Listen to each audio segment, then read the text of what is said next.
Et ce matin, je veux nous amener dans encore plus de réflexion, de transformation par rapport à la bonté de Dieu. Et vous amener à voir Dieu à travers différentes lunettes, à voir la nature de Dieu à travers différentes lunettes.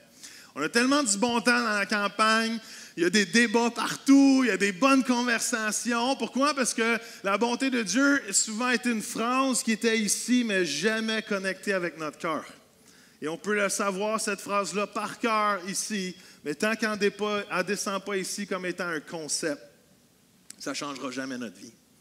Et je prie, et peu importe les conversations, le défi, le but de tout ça, c'est de laisser Dieu renouveler nos pensées pour discerner c'est quoi sa volonté, ce qui est bon, ce qui est agréable et ce qui est parfait. Et toute progression vers plus de la bonté de Dieu est une bonne chose. Qui est d'accord avec ça?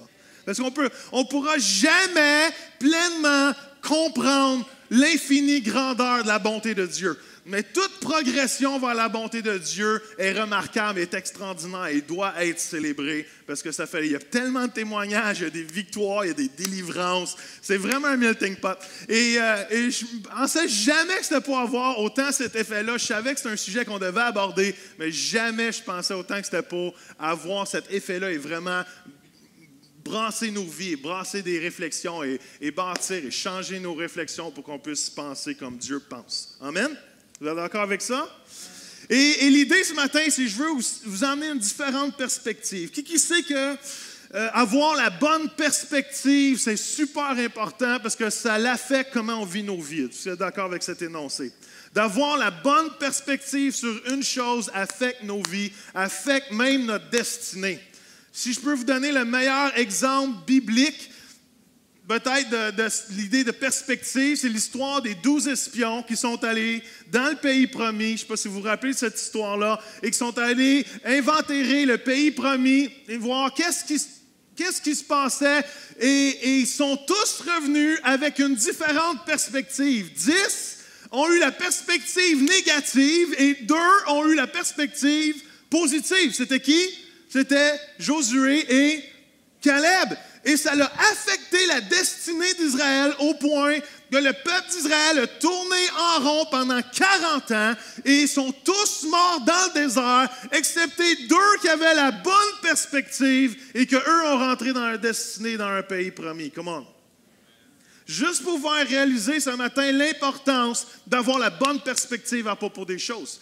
Et ô combien il est important d'avoir la bonne perspective à propos de Dieu. Amen? Êtes-vous là ce matin? All right, j'ai besoin de votre full attention, parce que c'est ça. Eye contact. Et il faut avoir cette perspective, et je vais vous challenger dans votre perspective à propos de la nature de Dieu. Ce matin, je vais vous challenger à propos d'avoir une plus haute perspective de Dieu que l'on s'est fait apprendre généralement au Québec ou dans l'histoire de la chrétienté. Et l'image qu'on a souvent, et je ne sais pas si est-ce que mon PowerPoint il marche? Oui? Et on est rendu. Et le texte que je veux vous lire ce matin, c'est moi qui ne l'ai pas lu. Le texte que je veux vous lire, la perspective que je veux vous donner, je vais lire le texte, mais je veux qu'on ait une perspective de voir Dieu comme un bon père ou un père juste, au lieu de voir Dieu comme un juge juste. Et le texte de Jean va dire ceci, c'est Jésus qui prie à son Père.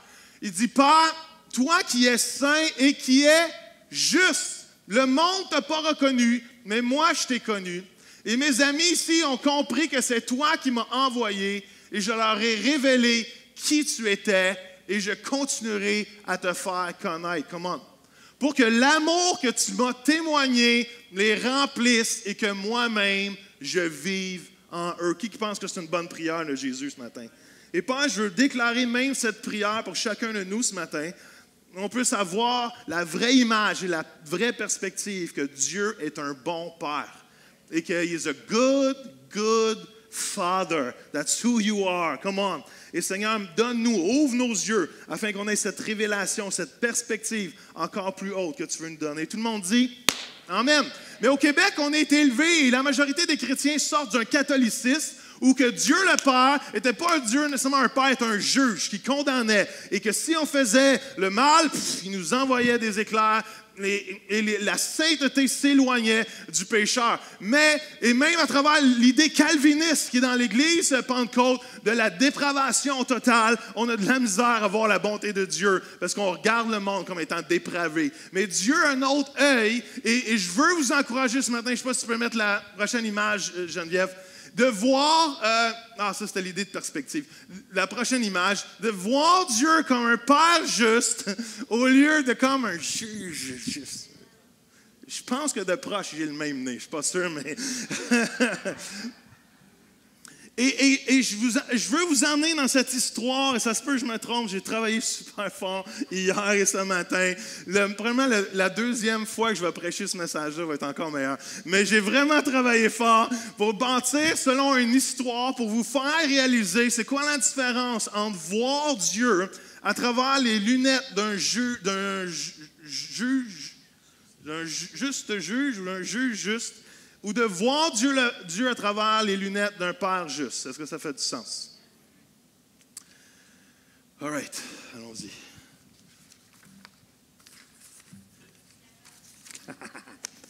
Je vais mettre un chandail rouge, moi aussi. Bon.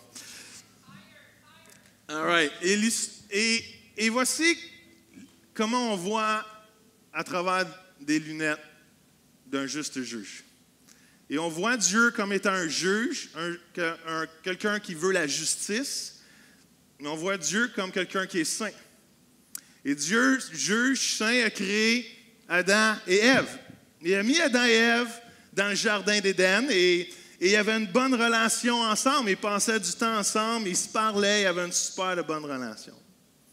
Mais un jour, Adam et Ève ont été distraits par, vous savez qui, et ont mangé du fruit interdit et ils se sont distancés de Dieu, ils sont détournés de Dieu. Mais Dieu, juste juge, savait ce qu'il avait fait. Il a couru vers eux pour essayer de les rencontrer dans le jardin d'Éden et il avait honte. Et un Dieu juste, dans ce qu'on a compris, devait s'éloigner d'eux et devait se distancer d'eux parce qu'un Dieu juste ne pouvait pas avoir le regard sur le péché. Mais pourtant, Dieu, il voulait une relation avec ses enfants, mais à cause qu'il était saint, il ne pouvait pas toucher au péché. Alors Dieu s'est distancé de nous. Et Dieu a commencé à envoyer des prophètes, leur envoyer un message qui dit « Hey, je vous aime, puis je veux une relation avec vous, puis je vais envoyer un sauveur qui va venir et qui va faire une alliance et qui va vous pardonner de vos péchés et qui va enlever tous vos péchés. » Et Dieu a envoyé son Fils, Jésus, dans ce monde pour prendre nos péchés et mourir à la croix pour chacun d'entre nous. Et quand Jésus est venu, ça dit qu'il a pris tous les péchés du monde et il les a mis sur lui. À cause que Jésus portait tous les péchés, Dieu qui est saint ne pouvait pas voir son Fils et dans sa colère de Dieu juste, devait se justifier et frapper Jésus à cause qu'il portait tous les péchés du monde. Il devait déverser sa colère sur Jésus. C'est ce qu'on s'est fait enseigner. Et tous ceux maintenant qui croiraient en Jésus pourrait maintenant avoir une relation avec Dieu le Père.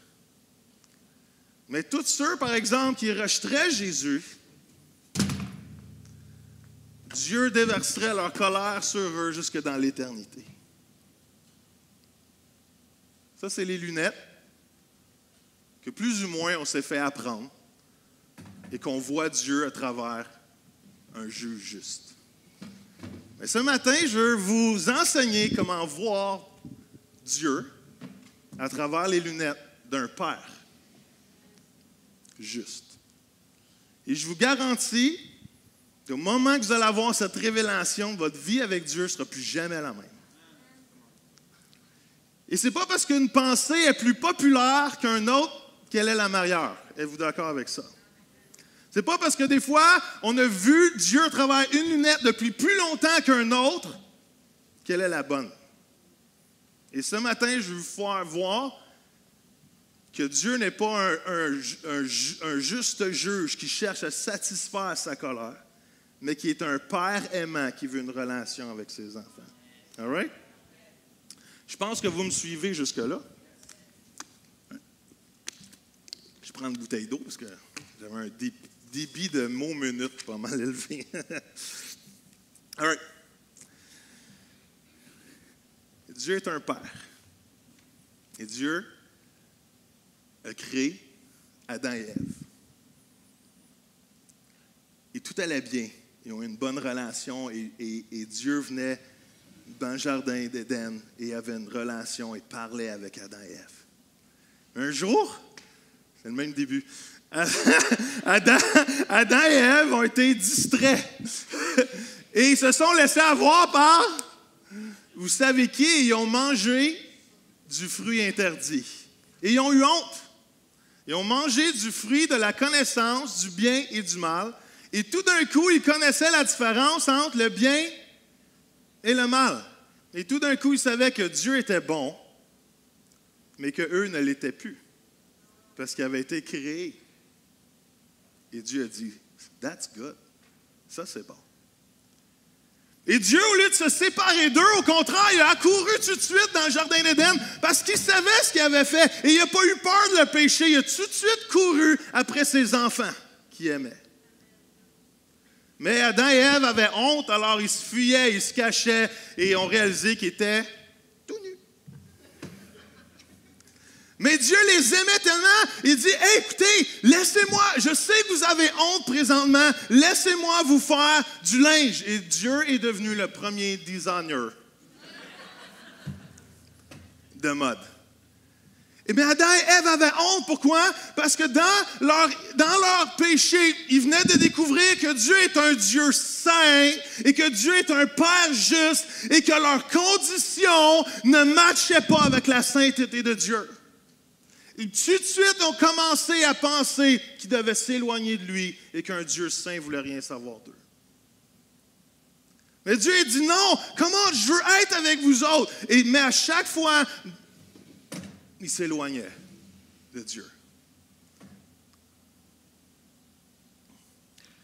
Et on pense que la séparation est du côté de Dieu, ou que Dieu a décidé, c'est tellement laid que jamais je ne veux plus rien avoir avec vous autres.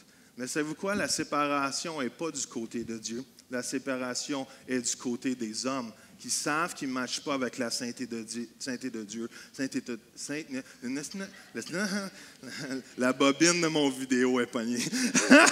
Et que notre condition de péché ne matche pas avec la sainteté. Pause. Ne matche pas avec la sainteté de Dieu. Et au lieu de courir vers lui, l'homme préfère s'éloigner de lui. Est-ce que ça fait du sens? Mais Dieu a toujours voulu pourchasser l'être humain et puis lui montrer son amour. Même si l'être humain s'enfuyait, et à travers l'histoire, on voit les hommes pécheurs, au lieu de se tourner vers Dieu, s'éloigner de Dieu, parce qu'ils croyaient qu'un Dieu saint voulait avoir aucune relation avec eux. Mais à chaque fois, Dieu les poursuivait. Parce que Dieu est un Père qui poursuit frères et sœurs.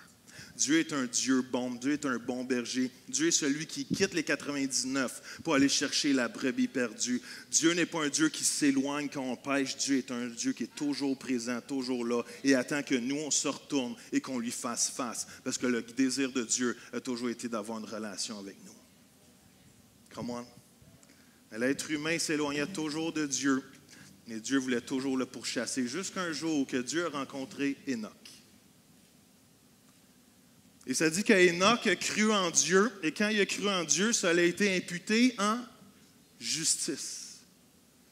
Enoch, pécheur comme tout le reste, a cru en Dieu et a dit, « Hey, je comprends que si j'ai une relation avec toi, tu me donnes la justice et je n'ai pas à avoir honte d'être avec toi, je n'ai pas à avoir honte d'être dans ta présence parce que ta justice me permet d'avoir une relation avec toi. » Et Enoch a tellement eu une bonne relation avec Dieu, ça dit que Dieu n'a même pas permis de mourir. Qui pense que c'est une bonne idée?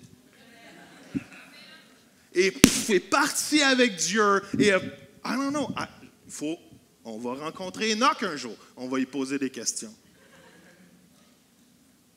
Mais Enoch a vécu une relation avec Dieu parce qu'il a compris que Dieu lui faisait justice. Come on. Mais chaque être humain avait le même choix de dire, est-ce que je vais croire en Dieu ou je vais m'éloigner de lui? Chaque être humain, mais Dieu continue quand même de les pourchasser. Dieu continue de courir après eux pour dire, hey, je suis là, je veux une relation avec toi. Éloigne-toi pas de moi. Chaque être humain avait le choix de se tourner vers lui ou pas. Jusqu'un jour, je ne sais plus qui. En dessous, il y a de quoi. Jusqu'un jour où Dieu rencontra Abraham. Et Abraham, ça dit, la parole de Dieu dit, il a cru en Dieu et ça, lui imputé en justice. Et Abraham a une relation avec Dieu même au point d'être ami avec Dieu. Et dans un monde pécheur, Abraham et Dieu ont une relation ensemble parce que Abraham a compris que je pouvais m'approcher d'un Dieu qui me faisait justice pour que je m'approche de lui. Comment? Et Abraham n'a pas eu honte de parler à Dieu. Abraham n'a pas eu honte d'avoir une relation avec Dieu. Mais Dieu était tellement content qu'il a dit, hey, je vais te bénir, man. Je vais bénir ta descendance, je vais bénir qui que tu es et je vais m'assurer comment que même mon plan du salut passe à travers toi. Penses-tu que c'est une bonne idée, ça? Parce qu'il y avait quelqu'un qui avait compris qu'au lieu de s'éloigner de Dieu quand on pêche, on pouvait quand même se tourner vers lui et une relation, croire en Dieu, amener la justice dans sa vie. Come on. Et tous les descendants d'Abraham avaient le même choix de dire, je vais me rapprocher de Dieu ou je vais m'éloigner de Dieu. Mais Dieu pourchassait tout le monde. Le problème, c'est que la majorité des gens n'ont pas compris le message. Et Dieu a envoyé des prophètes pour dire, hey, je vais vous envoyer un sauveur, je vais vous envoyer quelqu'un qui va venir, qui va faire une alliance avec, je vais faire une alliance avec à travers mon sang, je vais vous pardonner de vos péchés, même je vais oublier vos péchés. Qui pense que ce n'est pas une bonne idée? Et vous n'aurez pas honte d'être dans ma présence parce que vous allez avoir un accès à moi.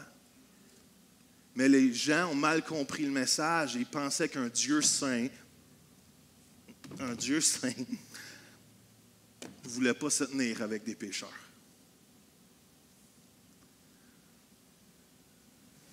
Pourtant, Jésus était la parfaite sainteté. Avez-vous remarqué? Jésus est l'incarnation parfaite de la sainteté. Et qu'est-ce que Jésus a fait?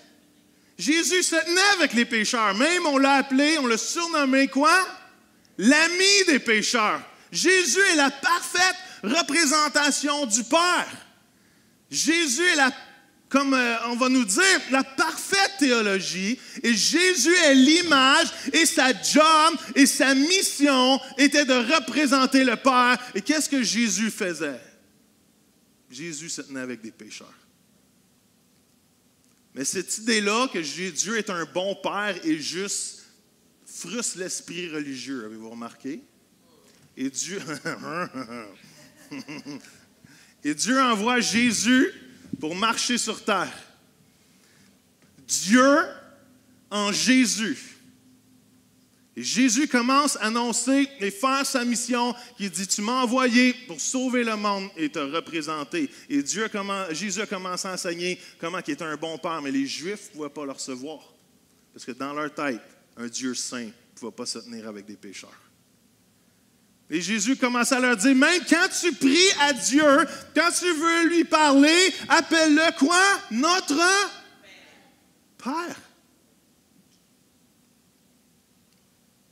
Et Jésus commençait à enseigner, mais les gens encore se détournaient de son enseignement parce que les gens ne pouvaient pas accepter que Dieu soit un bon Père. Pourquoi? Parce que la seule image, ou l'image plutôt qu'on avait enregistrée de Dieu, c'est un Dieu colérique sur un mont Sinaï qui donne des lois. Et savez-vous quoi? Souvent, c'est plus facile d'avoir des relations avec une loi qu'avoir des relations avec Dieu. Et malheureusement, la majorité des chrétiens aiment mieux avoir une relation avec des lois qu'avec Dieu le Père et connaître son cœur. Non, c'est pas lui. Dieu le Père et connaître son cœur et savoir qui est vraiment.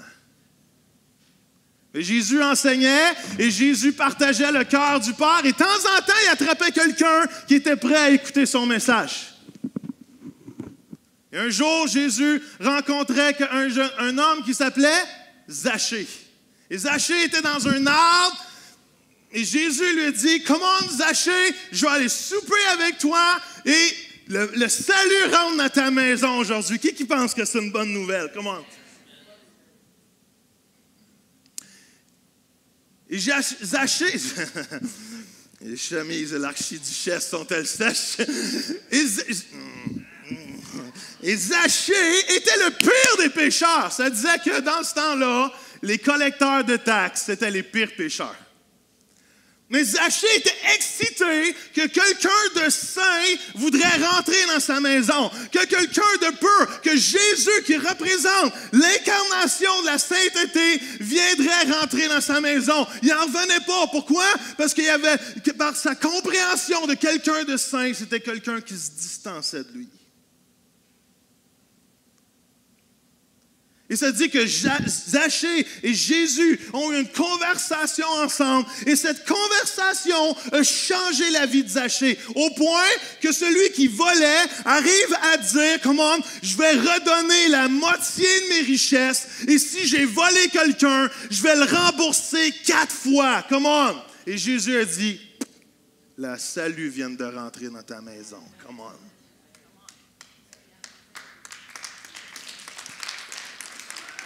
J'espère que c'est Jésus que vous applaudissez. Et jamais auparavant, Zachée avait expérimenté quelqu'un de pur qui voulait passer du temps avec lui. Et les chefs religieux étaient offusqués. Ils disent, Jésus ne peut pas être Dieu, parce que s'il serait Dieu, il ne se tiendrait pas avec des pécheurs. Parce que dans leur conception de la sainteté devait s'éloigner du péché. Mais Jésus courait vers le pécheur. Est-ce que ça fait du sens? Êtes-vous là ce matin? Est-ce que ça rentre? Et les chefs religieux ont commencé à concocter contre Jésus. Et Jésus continuait d'enseigner, de montrer qui le Père était. Un moment donné, il était dans une maison d'un pharisien. Et il y a 4 personnes qui sont montées sur le toit, ont ouvert le toit et ont descendu leur meilleur ami paralytique. Et Jésus est pris de compassion, a dit, « Tes péchés sont pardonnés. » De même!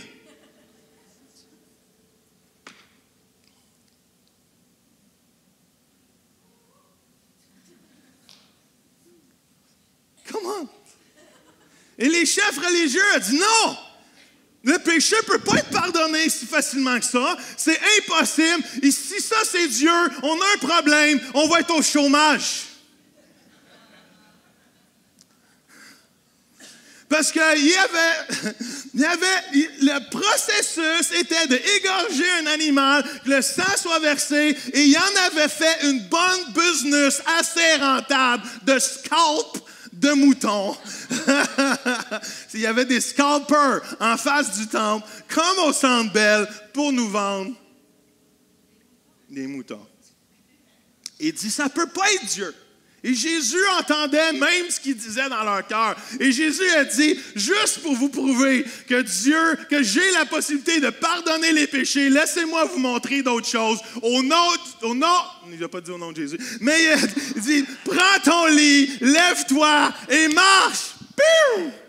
Et là, les chefs religieux étaient frustrés parce qu'ils savaient que bientôt ils devaient aller au poste de chômage. Il dit, c'est impossible. Mais impossible que Dieu peut pardonner si facilement. Il ne peut pas être Dieu. Jésus ne peut pas être Dieu. Et à chaque fois que Jésus voulait leur parler, il continuait de s'éloigner de lui. Et de temps en temps, il rencontrait quelqu'un. Puis à un moment donné, les chefs religieux ont dit, on va tester Jésus, on va le mettre au test. Et ils ont pogné une femme adultère en plein flagrant délit de tendresse. Et ils l'ont amené, je ne sais pas, et je ne sais pas comment était, je ne sais pas comment qu'il... How can you... Anyway. Comment qu'il savait? Anyway. Et ils l'ont amené, il a pitché aux pieds de Jésus, puis il dit, Jésus, dans la loi, c'est écrit que quelqu'un comme ça devrait être lapidé. Qu'est-ce que toi t'en dis? il voulait tester Jésus. Est-ce que Jésus est bon jusqu'au bout? Et Jésus, gentiment, se met à genoux et commence à écrire dans le sable. Il dit que le premier celui qui n'a jamais péché, lance la première pierre. Et ça dit que tout le monde est parti l'un après l'autre, même les chefs religieux qui se pensaient saints. Et Jésus s'est mis devant cette dame-là, honteuse, dans la honte, parce qu'elle avait péché. Et Jésus a dit, t'as-tu vu? Il n'y a personne pour te condamner. Puis moi aussi, je ne te condamne pas. Je te donne le don de la non-condamnation.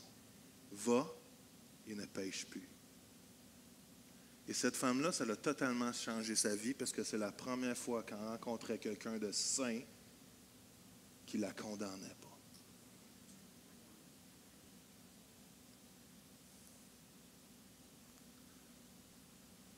C'est pour ça que Jésus a dit, ils ne t'ont pas reconnu. Parce que la seule image que les gens du temps avaient, c'est qu'un Dieu saint devait s'éloigner des pécheurs.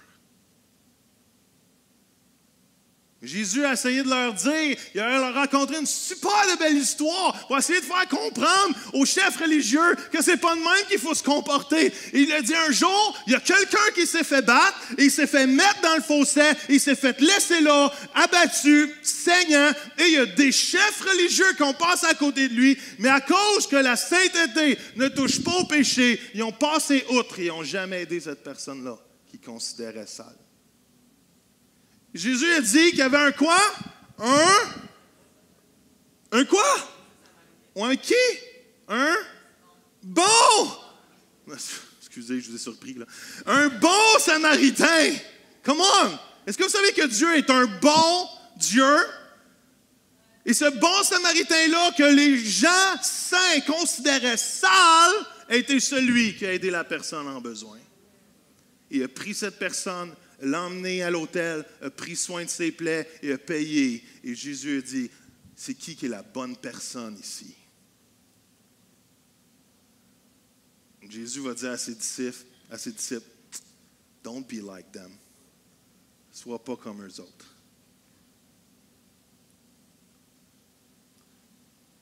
Et arrive le moment où que Jésus devait mourir pour nos péchés.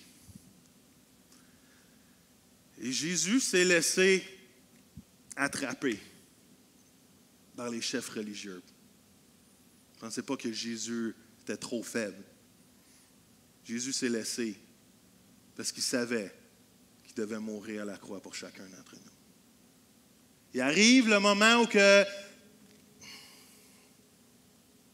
Jésus devait prendre les péchés du monde sur ses épaules pour qu'on puisse avoir une relation avec Dieu. Et le sang de Jésus a commencé à couler à la croix et Dieu, dans ce sang-là, a créé une alliance avec son Fils. Il a dit, tous ceux qui vont croire en mon Fils vont pouvoir avoir une relation avec moi et tous ceux qui vont qui vont se tourner vers la croix et suivre mon Fils, ils vont avoir cette alliance avec moi et je vais leur pardonner de leurs péchés et je vais même oublier leurs péchés. Come on. Et je suis en train de faire une alliance avec mon Fils. Et tous ceux qui vont croire, qui vont passer à travers Jésus pour venir à moi, vont avoir cette alliance que je suis en train de créer. Ils vont vivre cette alliance-là. Come on. Et je vais vous challenger qu'on croit à tort, je crois, que Dieu était en colère contre Jésus sur la croix et qu'il voulait se justifier parce qu'il n'était pas capable de voir le péché. Il a dit, yark, mon fils est sale parce que le péché du monde. Et on pense que Dieu s'est éloigné. Pourtant, la Bible dit le contraire. La Bible dit que Dieu était en Jésus en train de réconcilier le monde avec lui. Come on. Dieu ne s'est pas détourné. Comment c'est son plan. Il était en Jésus. Mais là, je ne sais pas si on peut mettre le verset. Je ne sais pas, il est où. All right. En effet, Dieu était où? Dieu était en Jésus. Dieu est Jésus. Jésus est Dieu. Il ne peut pas s'abandonner lui-même. Il était en Christ. Il réconciliait le monde avec lui-même en ne chargeant pas les hommes de leur faute. Il a mis quoi en nous? Le même message.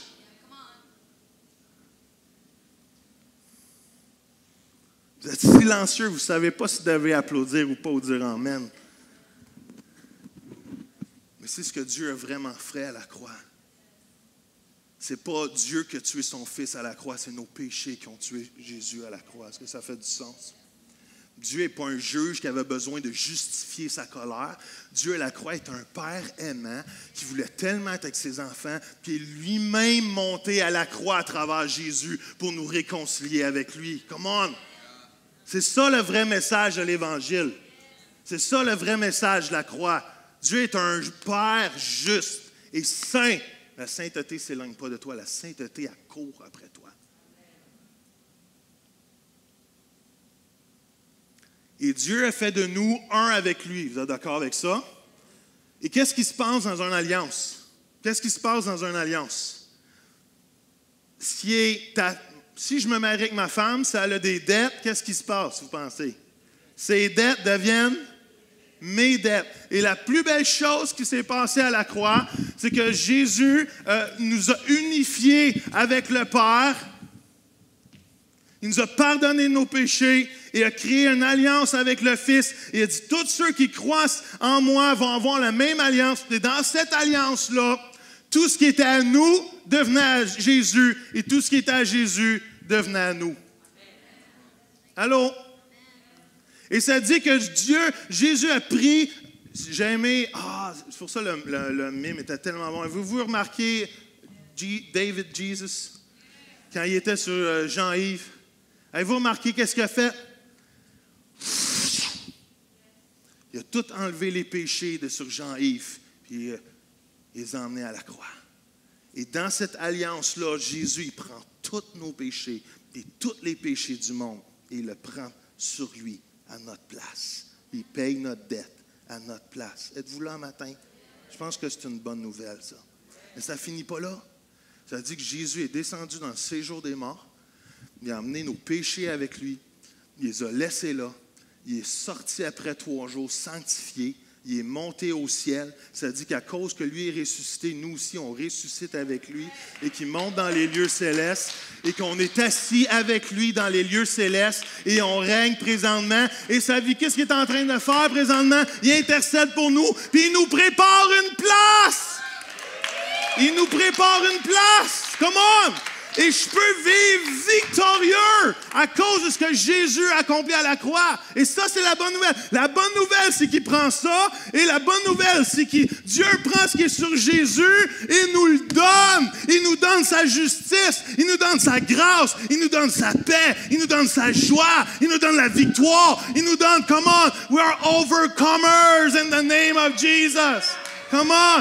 Est-ce que vous réalisez ce qui se passe à la croix? Dieu a toujours pourchassé sa création. Toujours. Mais nous, on pense qu'un Dieu saint ne veut rien savoir d'un pécheur.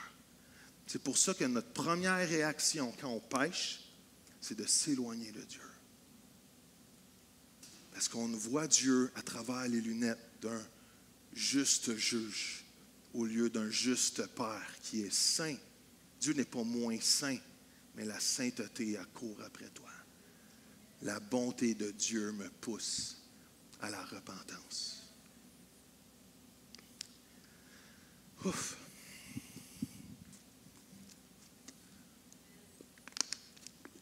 Et je peux-tu vous dire quelque chose un matin? Dieu vous pourchasse. Peu importe ce que vous faites, peu importe vos gaffes, vos péchés, Dieu est un grand garçon. Il n'a pas peur de sa création. Dieu n'est pas surpris quand tu tombes. Dieu n'est pas dégoûté quand tu tombes. Dieu court après toi parce qu'il veut que tu reviennes. Il veut que tu reviennes. Et ça fait 2000 ans que Jésus a donné à ses disciples le message de la réconciliation et non de la condamnation.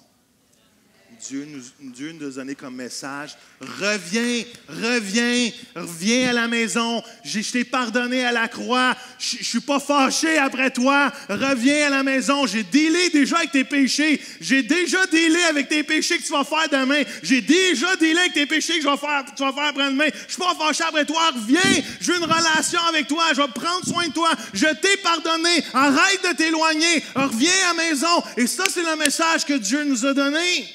Quand Jésus... Merci, maman Yankee, come on! Et Dieu nous a pardonné. Et Dieu nous ramène à la maison. On chantait ça un matin. J'ai trouvé ma place dans sa maison. Come on! Come on! Tous les chants fitaient un matin. J'ai trouvé ma place dans sa maison. Come on! Et Dieu est pour chaque être humain. On a tous le choix de dire... J'ai trop honte pour me retourner vers lui parce qu'il est un Dieu saint, moi je suis un pécheur. Ou de dire, je viens à toi et que sa justice me justifie. On a tous ce choix-là. Je ne sais pas si Mathieu et Jade et Joseph, je ne sais pas qui est délégué, là, mais venir tranquillement, pas vite. Et Dieu est un Dieu qui pourchasse. Jésus est est venu représenter le Père et a pourchassé tous ceux qui voulaient l'entendre. Jésus a dit encore une fois, il quitte les 99 pour aller chercher la brebis perdue.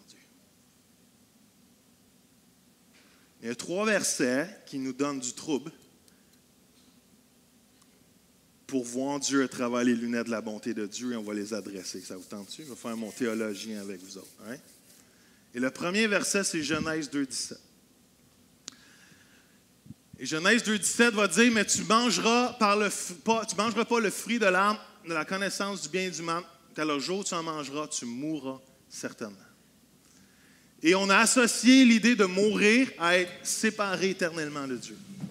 Je vais juste enlever... mes amis les chaises. Et on a equate, je ne sais pas comment dire en français, mais on a égalé que tu mourras à l'idée d'être éternellement séparé de Dieu. Et le texte n'est pas en train de dire ça. Même quand tu vas dans l'hébreu, en anglais, ça veut dire « From dying, you will die ». Il est en train de dire, au moment que tu vas manger de ce fruit-là, tu vas expérimenter la mort. Au moment que tu vas manger ce fruit-là, ta vie va commencer d'être affectée par la mort. C'est pour ça que Dieu a dit, non, touche pas à cela. It's not a good idea. Fais pas ça. Si tu fais ça, tu vas t'éloigner de moi. Si tu fais ça, tu vas expérimenter quelque chose que présentement, tu n'expérimentes pas. Parce que vous savez que Dieu a créé Adam et Ève pour être éternel. Mais il dit, il y a un choix, je te mets un choix là, va pas vers là, tu vas t'éloigner de moi si tu fais ça. Je t'en supplie, fais pas ça, parce que je te garantis, je t'avertis, un gars averti n'en vaut 2. Si tu en manges, tu vas commencer à expérimenter la mort. Et au moment qu'ils ont mangé ça, ils ont commencé à expérimenter la mort. On a souvent utilisé ce verset-là pour dire qu'à cause qu'on mangeait du fruit, Dieu s'est carrément, éternellement séparé d'eux. C'est pas ça qu'il est en train de dire.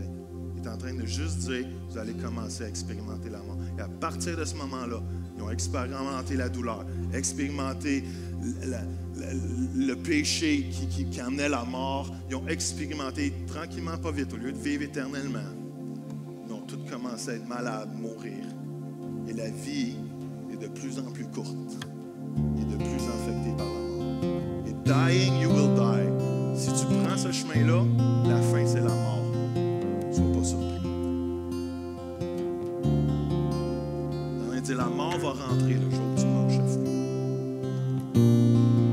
Mais c'est une erreur de l'associer et de dire que Dieu s'est éternellement séparé de nous cette journée-là. C'est le même mot qui est utilisé quand il va dire au peuple d'Israël dans le désert, vous allez mourir dans le désert. Ils ne sont pas morts cette journée-là. Ça a pris 40 ans avant qu'ils meurent. Mais à partir de ce moment-là, dying, they will die. C'est sûr que tu meurs là. Un autre verset qui nous donne du trouble, c'est celui-là, c'est Ésaïe 59, 2. Et au verset 2, ça dit, « Mais ce sont vos fautes qui ont fait séparation entre vous et votre Dieu.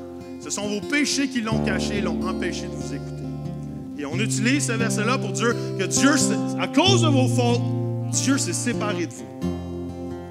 Mais savez-vous ce qui est vraiment écrit dans le texte hébreu?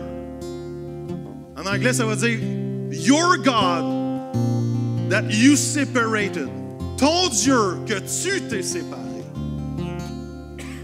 Parce que Dieu ne s'est jamais séparé de nous. Même au contraire, au début, il va dire « Non, le bras de l'Éternel n'est pas trop venu trop court pour sauver, ni son oreille trop dure pour entendre. Mais de ton Dieu, tu t'es séparé. À cause que tu pêches, il ne t'entend pas présentement. Mais jamais son oreille est trop courte. Jamais son bras est trop court pour sauver. Jamais. » Et apprenons à lire les textes dans leur contexte. Si tu lis au complet le texte, il est en train de dire, oui, vous êtes en train de pécher.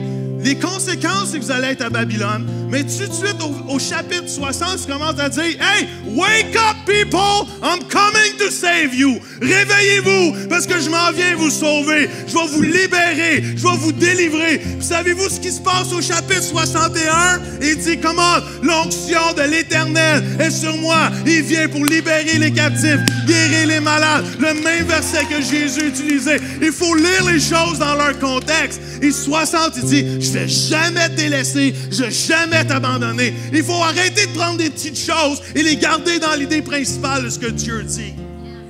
Parce que même si Israël vivait les conséquences de son péché, Dieu était toujours là. I'm here, I'm here, I'm here, I'm here, I'm here, I'm here, I'm here. Tourne-toi tes péchés, tourne-toi tes péchés. Je vais te sauver, je vais te délivrer. Fais juste te tourner, fais juste te tourner. Tourne-toi. Vous ternez, tourne-toi. Arrête de me fuir. Je suis là, je vais te délivrer. Reviens à moi. C'est ça tout le long de l'Ancien Testament. Come on. C'est ça tout le long. Mais quelque part, on a vu à travers des lunettes que Dieu était juste un Dieu qui punissait, qui est un juste juge et qui ne voulait pas se tenir avec un pécheur. Je vous mets au défi de changer vos lunettes ce matin. Vous pouvez... il y a un autre verset. C'est Habakkuk 1.3. Il dit, tes yeux sont trop purs pour voir le mal. Et tu ne peux pas regarder la misère. Et on a pris ce verset-là, on dit, ses yeux sont trop purs pour regarder le mal. Wesh! Quand il voit un pécheur, wesh! Il ne peut pas regarder ça. Et les nouvelles versions, savez-vous ce qu'ils vont dire? Les versions en anglais vont dire, tu ne peux pas regarder au péché et mettre de la faveur là-dessus. Et ça, c'est vrai. Dieu ne met pas de la faveur sur le péché. Dieu ne récompense pas le péché. Il est en train de dire, il est en train de se plaindre. Habakkuk est en train de se plaindre à Dieu. Ce n'est pas une prière. Il est en train juste de se plaindre à Dieu. Il dit, pourquoi tu laisserais faire ça? Tu es un Dieu tellement saint, je ne comprends pas que tu laisses arriver le mal. Il n'est pas en train de dire que Dieu veut s'éloigner du mal. Veut pas. Dieu est une grande personne. Il n'est pas comme mes filles quand je leur présente un araignée.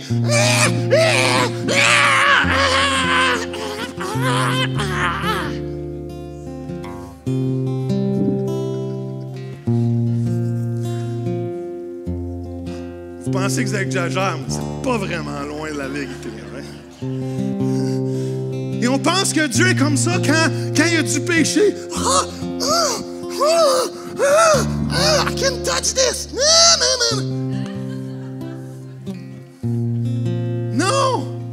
Dieu est une grande personne. Est-ce que Jésus avait peur du péché? Êtes-vous là matin?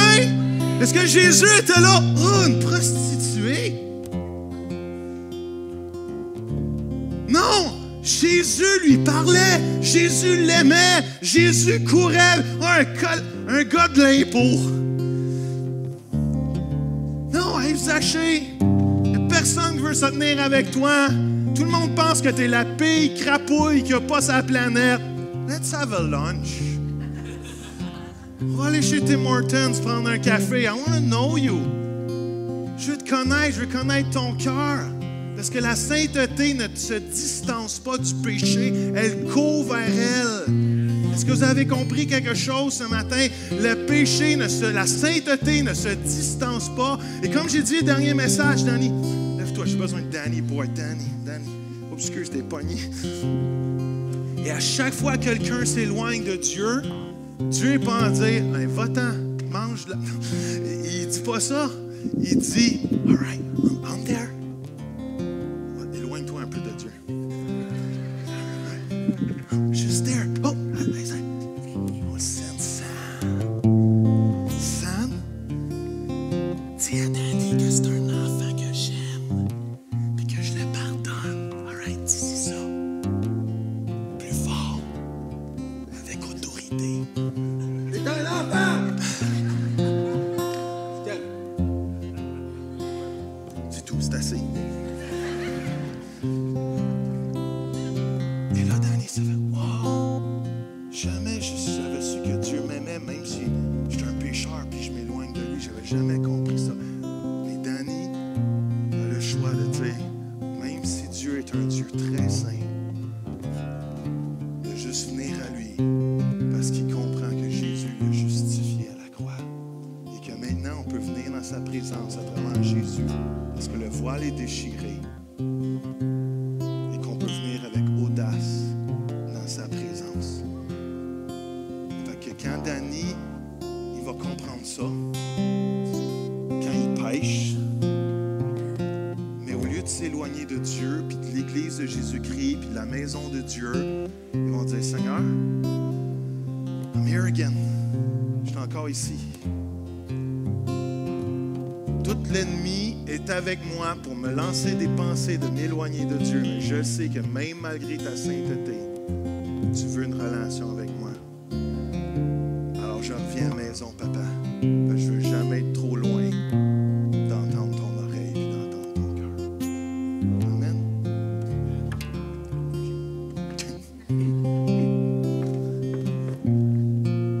Écoutez-moi bien, parce que je sais comment ça marche une prédication comme ça. Je ne suis pas en train de dire qu'il n'y a pas d'enfer. Je ne suis pas en train de dire qu'on va être redevable à Dieu pour ce qu'on a fait, on a fait avec Jésus. Je ne suis pas en train de dire que le péché n'existe pas et que tout le monde s'en va au ciel. Je suis juste en train de vous dire que cassez vos lunettes de voir Dieu à travers un juste juge et mettez, je ne sais pas si on peut mettre la dernière slide, mais mettez vos lunettes que vous voyez Dieu comme un Père juste. Et je vous garantis, pourquoi? Parce que je l'ai vécu moi-même. Ça fait 3 ans que j'étudie ce sujet-là. J'ai des briques noires, rouges. Parce que quand tu vois Dieu à travers les lunettes d'un juge, tu es toujours mélangé dans la grâce de Dieu. Tu es toujours mélangé dans la bonté de Dieu. Tu ne sais pas quoi faire avec la bonté de Dieu et l'amour de Dieu parce que tu es toujours mélangé entre l'ancienne alliance et la nouvelle alliance.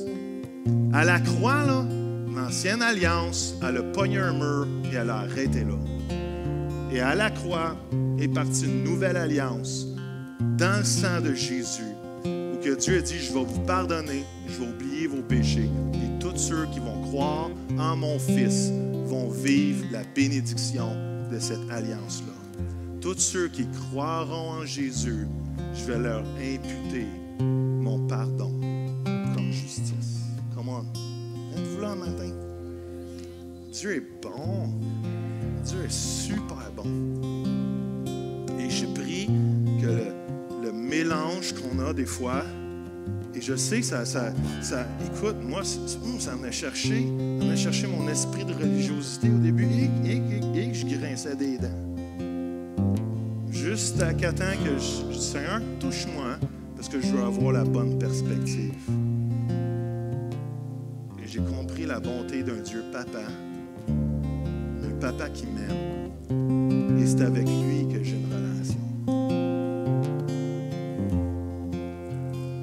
Et je vous garantis que votre vie chrétienne ne sera plus jamais la même.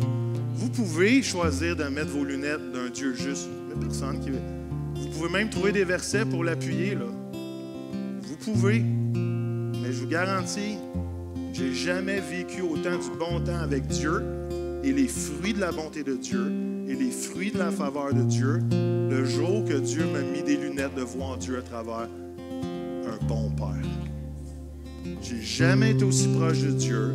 J'ai jamais eu autant moins peur de m'éloigner de Dieu ou que Dieu n'était pas là. Je ne vis plus une dichotomie avec Dieu qu'à chaque fois que je fais une gaffe, je dois me flageller pour que Dieu m'aime encore. Je le sais que la seule chose que je dois faire, c'est Dieu, I'm sorry. My relationship with you is so important. Ma relation avec toi est tellement importante que je sais que j'ai gaffé, mais je ne veux pas m'éloigner de toi. Et à chaque fois que je me retourne, Dieu est là. Dieu est là. Ça peut prendre une prière. Des fois, ça prend 5 prières. Pas parce que Dieu ne m'écoute pas. Hein? C'est que j'ai besoin d'être sincère. Besoin d'être vrai dans ma démarche. Dieu m'aime. Et Dieu est un bon Père.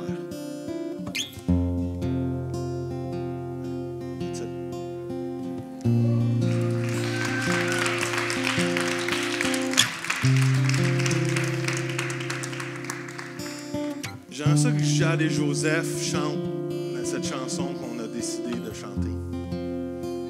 J'espère que c'est la bonne. Je pense. Et il nous reste un bon 10 minutes. J'aimerais ça que vous laissiez ce chant-là vous faire du ministère, right? Juste une fois, puis après, on fera d'autres choses, OK? Vous pouvez vous lever debout pour la chanter, vous pouvez vous lever debout pour laisser l'imprégner dans votre cœur, vous pouvez vous mettre à genoux. J'aimerais ça que juste Jade et Joseph la chantent sur nous. Vous savez, je pleurais pour chacun d'entre nous hier en préparant ce message-là parce que I know it's so important. J'ai pris la journée à me préparer, à apprendre mes notes par cœur. Parce que je voulais tellement que vous compreniez que Dieu est un bon Père et que ça switch dans nos cœurs.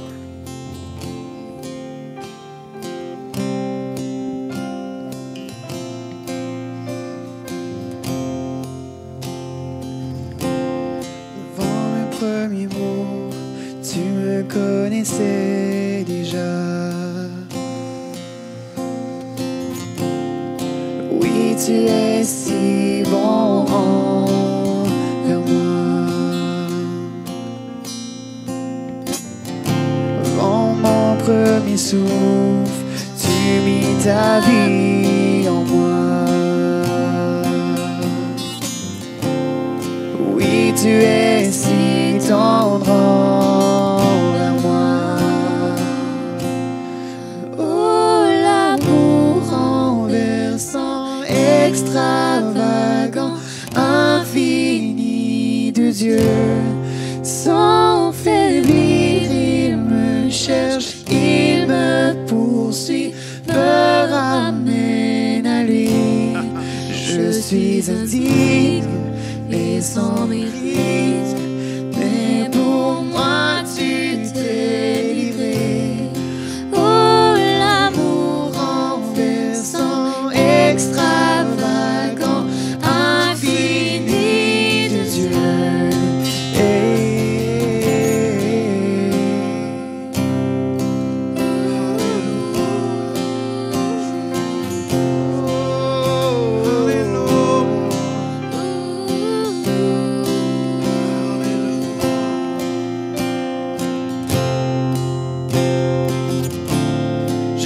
Rejeté, sans relâche tu m'aimais. Oui, tu es si bon envers moi. Je me sentais vain, tu m'as offert la croix. Oui, tu es si tendre envers moi.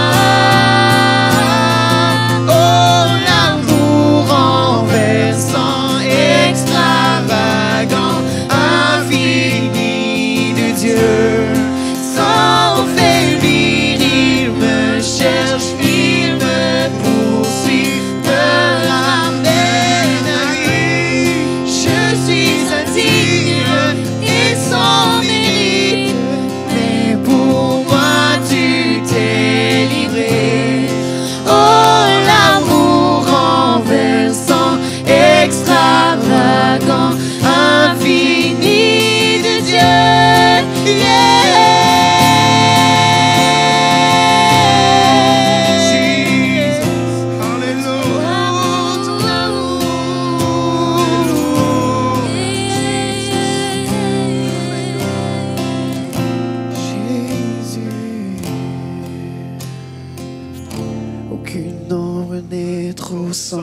ils m'ont trop élevé pour que tu me cherches. Come on. Aucune ombre Résister, mensonge, je tenir, sans fin tu me cherches. Oh, aucune ombre n'est trop sombre, ils m'ont trop élevé pour que tu me cherches. Alléluia. Aucun mur ne peut résister, des mensonges tenir, sans fin tu me cherches.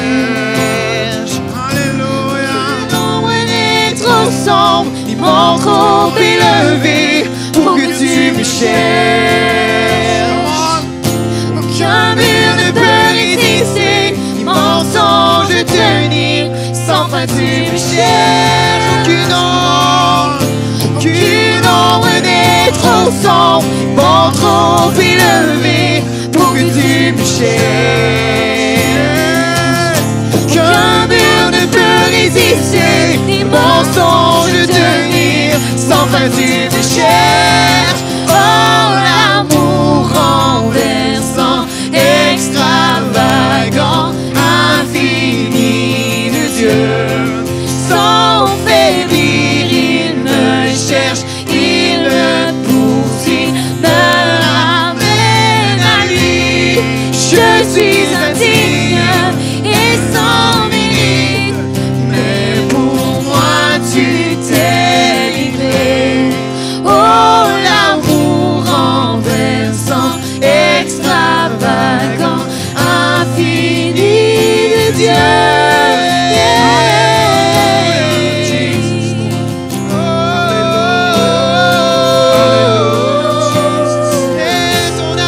Alléluia. Recevez son amour ce matin. l'amour est sans Recevez son amour ce matin. Alléluia. L'amour d'un Dieu bon, qui nous cherche, qui nous poursuit, Seigneur. Merci pour ta poursuite de chacun d'entre nous ce matin. Merci parce que tu nous poursuis. Merci parce que tu nous poursuis. Merci pour que tu nous poursuis, Jesus. Alléluia. Alléluia. Jésus, yes. extravagant, infini de Dieu. Sans faiblir, il me cherche, il me poursuit, me ramène à lui. Je suis indigne et sans mérite, mais pour moi tu t'es livré. Oh, l'amour renversant, Extravagant, infini de Dieu. Vous savez, ce chant vient de gagner